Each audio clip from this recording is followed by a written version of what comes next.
Hi, hello. Dr. Mayura Khedekar. I'm a practicing pediatrician working in Bibwewadi area since last 22 years. आज actually video करण्याचं कारण असं की आज मला लहान मुलांना आपण जे वीनिंग स्टार्ट करतो म्हणजे खाऊ स्टार्ट करतो त्याच्याबद्दल थोडीशी माहिती आईंना द्यायची आहे, आई आजी या सगळ्यांना. पूर्वी असं व्हायचं की most of the time exclusive breastfeeding मम्माला भरपूर असायचं.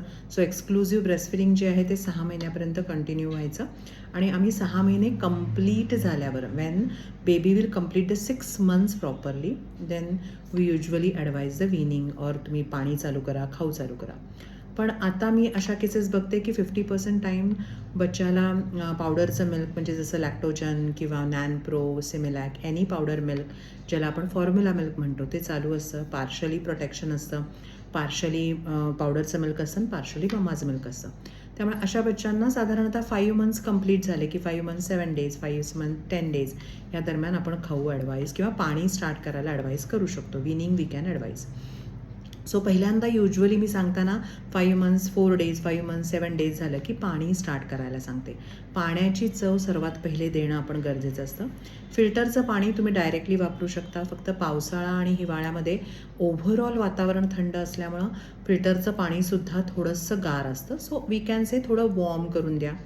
तसं नाही घेतलं तर चिमूटभर मीठ साखर पाणी ॲड करून देऊ शकता. हल्ली ORS टेट्रा पॅकमध्ये मिळतं, त्यातलं ORSसुद्धा तुम्ही वाटी चमच्यानी बच्चाला पाजू शकता आणि भाताचं पाणी, वरणाचं पाणी या गोष्टी देऊ शकता. प्रत्येक गोष्ट देताना तुम्ही त्याची चव घ्या सो तुम्हाला कळेल की बाळाला आपण कोणत्या चवीचं देतो आहे. स्टार्ट विथ अगदी 2 चमचे दर 1 तासानी 2 तासांनी दिलं तरी चालतं. बाळांनी खूप आवडीनं घेतलं तर at a time 20 to 30 spoons जो पोहे खायचा चमचा असतो त्यांनीसुद्धा तुम्ही देऊ शकता. आणि जर बाळाला तुम्ही बॉटलनी दूध वगैरे देत असाल तर तुम्ही पाणी पण बॉटलनी देऊ शकता. फक्त बॉटलच्या स्वच्छतेची काळजी घ्या कारण तेच कन्सर्न ॲज अ डॉक्टर म्हणून आम्हाला असतो.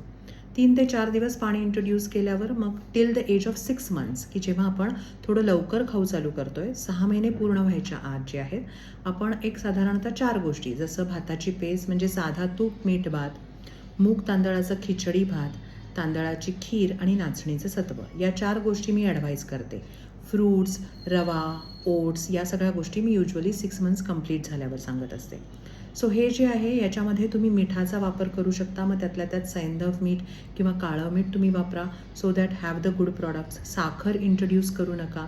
गोड काहीही करताना तुम्ही नॅचरल स्वीटनर जसं खारीक पावडर किंवा खजूर पावडर वापरू शकता. गूळ वापरू शकता पण मग गूळ जो आहे खूप केमिकल विरहित वापरा आणि कमी प्रमाणात वापरा. हे जे भाताची पेस्ट, तांदळाची खीर, नाचणीचं सत्व आणि मूग तांदळाचं खिचडी भात हे ताका इतकं पातळ आणि लस्सी इतकं सॉफ्ट असावं. याच्यातही रूल असाच की 2 चमचे ॲट अ टाईम और 20 ते 25 चमचे ॲट अ टाईम तुम्ही देऊ शकता. आणि जर बाळाला सगळं छान आवडलं, पचलं म्हणजे काय तर शी व्यवस्थित होत राहते. आवडलं म्हणजे काय खाऊ खाल्ल्यावर ते उलटी करत नाहीत. तर तुम्ही अगदी सकाळी 8 वाजता, 12 वाजता, दुपारी 4 वाजता आणि रात्री 8 वाजता याप्रमाणे खाऊ स्टार्ट करू शकता आणि 6 महिन्यापर्यंत या खाऊची मदत घेऊ शकता. Okay, thank you.